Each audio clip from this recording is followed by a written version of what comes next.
Okay, we're speaking with Eric Weaver, who is the CEO of the Opportunity Fund. And I don't know. I think we might have lost him because that sounds like a dial tone to me, does it not? That's a dial tone. You want to check into that, Lewis? See if we can get him. We need to make sure he's on hold out there before we can get him on. We'll be speaking to Eric Weaver from the Opportunity Fund in a second. A couple other things that we'll mention later. Super Bowl ads. There's a group that I guess is successful. They're successfully getting their anti-abortion message onto the Super Bowl. And in the past, potential Super Bowl advertisers have been turned down because their messages, in particular, one was a pro-choice group. So we'll be talking about that. Fox News going absolutely crazy with positive, incredible fairy tale biographies of Scott Brown, recently elected in Massachusetts. Lieutenant Governor of South Carolina, who's trying to replace Mark Sanford, is saying, don't feed the poor because they'll breed. And you won't believe what a man was caught with 44 of in his pants in an airport a little later. Okay, I think if we have him here, it's going to be great to speak to him. Eric Weaver, CEO of the Opportunity Fund. Hey, Eric. Hi, yes, I'm here. Hey, thanks for joining us today. No problem. So I want to talk a little bit about Opportunity Fund and also about microlending kind of as part of this recovery that we have going on, or maybe not as big a part of it as it should be. Tell us a little bit about the Opportunity Fund.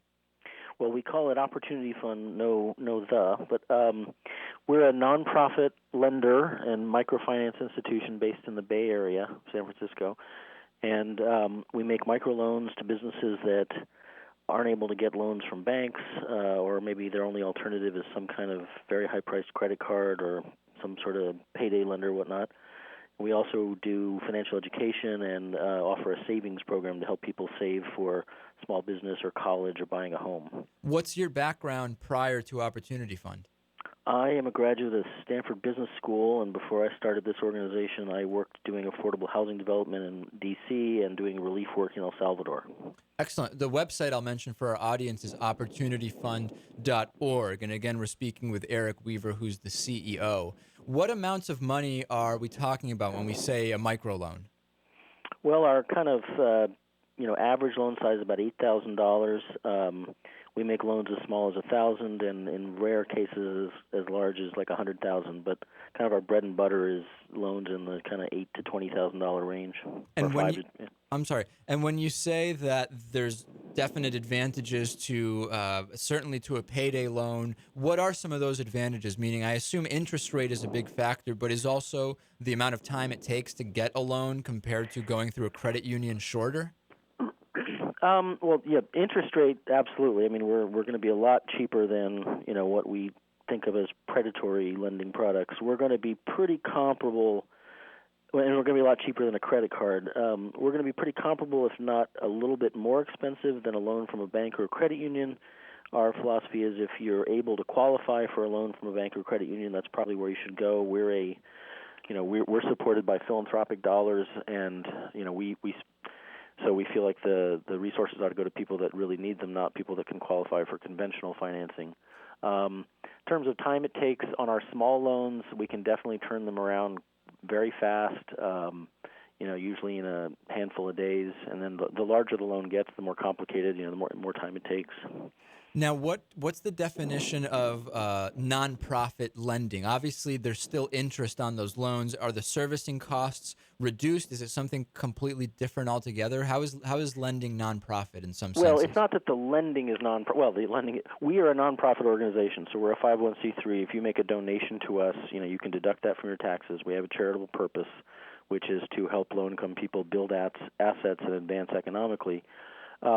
We charge interest on our loans, and we certainly want our loans repaid, but the income we earn, from interest and fees does not cover the full cost of what we provide. Because not only do we keep the loans priced pretty competitively, but we provide a lot of business advising and financial education to our clients to sort of give them an extra chance to succeed. Interesting. I was in grad school doing an MBA up until a few months ago, and in my last semester there was a lot of discussion about SBA loans and SBA loan guarantees and whether or not, kind of a lot of back and forth about when are they effective? When are they not effective? And one of the biggest criticisms that was mentioned on and on was that the SBA loan guarantee is something that will not force private for-profit banks to lend. It can encourage them, but it's still not going to force credit and money into the lending market. Do you agree with that? How is what you do tackle a different issue than SBA loan guarantees? Well, so the biggest thing to note there is that SBA loan guarantees are provided to banks, to regulated financial institutions. Right. And that is one delivery mechanism that tends to serve a much larger type of business than we serve. So when the word small business is really in the eye of the beholder. Businesses with, revenues in the multi-millions of dollars can still get SBA loans, or SBA guaranteed loans. And when the government says it'll provide a guarantee, that doesn't in any way force the bank to make the loan. It just takes away some of the bank's risk. And so far, efforts to kind of use that system to inject more capital into the system has not been very effective. Banks have been more content they're able, to take in their depositors' money right now at paying virtually nothing and just invest in government securities or something else and live off the spread. Until interest rates go back up, that's going to be a hard thing to wean them away from. Absolutely. So we, on the other hand, our mission is to lend to people, and that's what we do. We don't have access to SBA guarantees. The SBA doesn't guarantee loans made by, alternative financial institutions. They do have, they have a microloan program that's a good program that provides some operating dollars and enables us. We're not actually an SBA microlender yet, but some other groups do it.